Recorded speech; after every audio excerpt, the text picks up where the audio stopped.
The answer to the question everybody wants to know. Ghost. What's your decision? In this fall, I'm going to take my talents. Xdefiant. Call of Duty. A name more recognizable than your own mother's. No, get the camera! But starting to feel like an uncle you see maybe once a year at a barbecue. From making $1 billion in one day to scratching and crawling to have new players play their recycled games year in and year out. We want change. So today we're going to sit down with the most iconic face of all of Call of Duty, and he's going to break us down why he switched from COD to...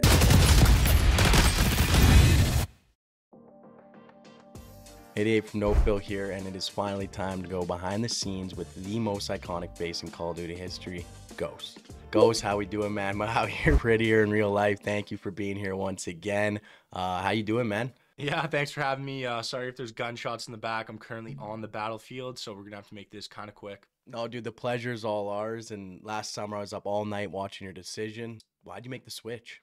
Yeah, you know, respect due, respects due. They got themselves a good franchise over there, but I needed that fire back, that competitive edge, and they just don't got it anymore. This new game, though, it has it all and incorporates new variables into their competitive scene. So I wanted to prove I can still make these moves out here. You know, everyone knows I dominated the COD scene for 15 years. I'm sure you guys could throw some clips up right now, but I have a lot left to prove. I mean, up to me, I don't know if you got much left to prove, 15 years like you mentioned, but taking it to a new space is even crazier, and me and all the broadcasters here are just excited to see what you do with Xdefiant. But even with a seasoned vet like you, man, there's challenges to new games. Have you noticed any in your first couple matches? I appreciate it, Randy. Yeah, obviously with any new battlefield, it's a fresh set of new challenges, and Xdefiant's no different. If anything, I think there's just a lot more out there I got to be cognizant of. Like I said, I am on the battlefield right now. That's why you see this knife in my hand. So I'll make it quick. I'll just give you the top 3 things I've been battling over these first couple matches I've been doing. The most prominent challenge, obviously, being the ultimates. Guys are running around out here like they found some compound V on Resurgence. Just straight superhero shit out here, motherfucker. Whoa, Ghost. Sorry to cut you off there, man. Just watch the language. Sorry, this is a family channel at No Phil, so if you could just watch the swears, we'd appreciate it a lot. But keep going. Yeah, that's my bad, man. I've been in war for like 20 years now, so that's my bad. Yeah, it took me a couple rounds to get used to all of the competitors being that powerful, but once I did, it was nothing but fun from there on out. Fun's the key word there, Ghost. I'm glad you're having it, and that's what it's all about. And we've obviously been seeing you make all types of friends with all the factions using their powers and abilities and ultimates. All 3 of these things will obviously change the way one-to-one gunfights are and the overall flow of the map. But do you see the ultimates playing a bigger role in how the game modes are played? 100% touchy. That's one of the reasons this game will stay so fresh, because even the internal game is different every time you load in. Comparing it to my old league when you play a pros control game, everything stays the exact same. You're just doing one-on-one gunfights, a couple team breaks here and there. And then, you know, once every 12 games, someone will get a cruise missile that'll change the way you break a point. But in this new league, that's a constant battle between the teams, because both teams at all times have all its different abilities they can use. So it's more of a mental game than anything. You can recognize that constant mental battle, like I was saying earlier, when you compare it to that clip earlier I got in the week. When I broke that hard point, I saved my ult knowing they were going to be set up. It wasn't a crazy clip, but we were able to get inside and take control of that point. And, you know, the league's pretty new right now, so obviously I can use a lot of that 15 years of knowledge that I have to use plays like that to break points. But you got to think, in a couple months when people adapt to my mental ability, they'll be seeing that I almost have an ult, and they'll have to start playing that chess, not checkers game of, should I save my ult to cancel his ult out? Should we hold it for ours so we can keep this point together, or should we use it on next rotation? So it's going to turn into a lot of internal mental battles all game long where you just don't see in these other pro leagues. Yeah, Ghost, I think you nailed the hammer on the head there. This is a whole different game.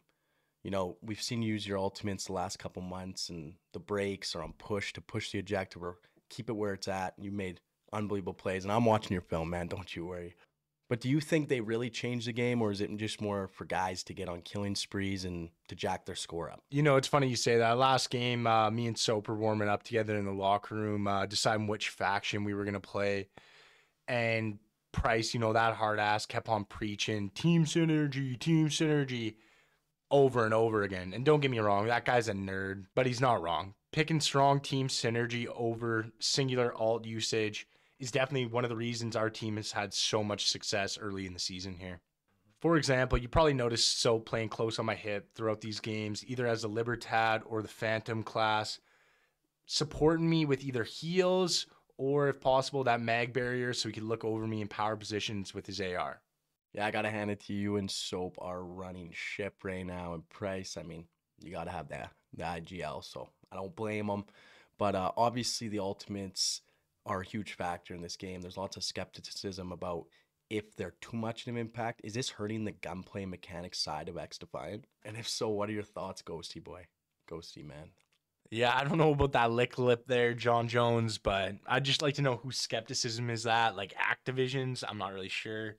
But Xdefiant is still stuck with the core values that competitive shooters need while refining them to add even higher skill gaps for pros like me. A huge one they actually focused on was the movement, but you don't got to just take that from me. I got my son here, the bad guy of the CDL, Crim 6, if you want him to hop on the line quick. You brought Crim 6 on this call? Yeah, dude, absolutely. Bring him in.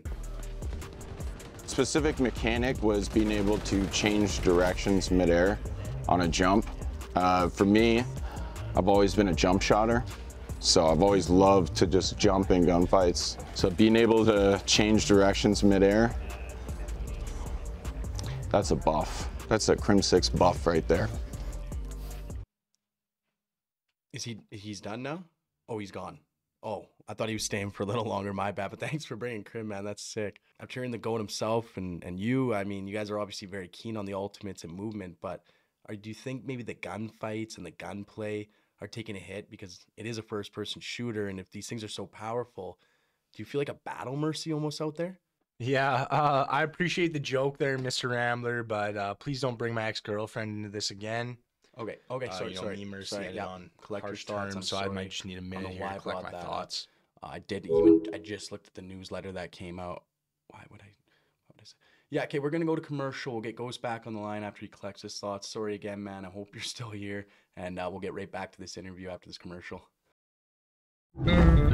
Whopper, Whopper, Whopper, Whopper, Whopper, Junior, Double, Triple. Oh, I added an extra Whopper in there, didn't I? Whopper, Triple. Oh, we're back. Oh, sorry. Guys, sorry about that. Ghost, we have him back on the line. And Ghost, before you go again, I just want to bring up, I'm sorry for bringing up Mercy. I know that newsletter was just posted, and I don't want to get all into that. So sorry again. If you can get back to the original question, I really appreciate it, man.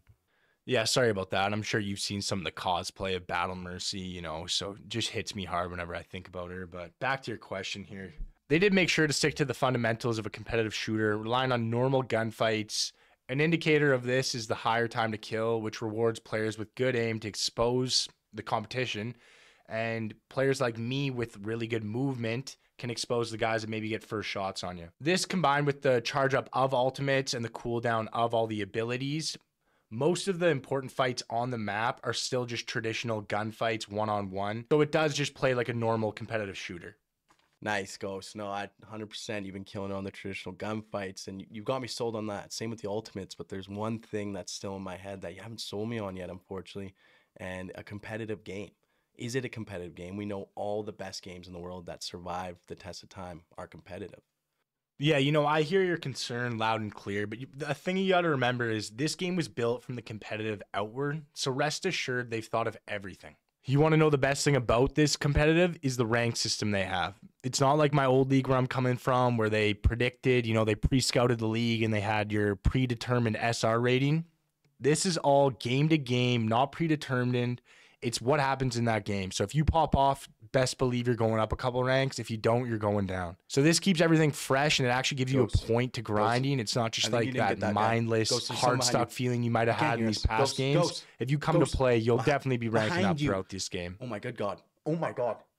Oh my God.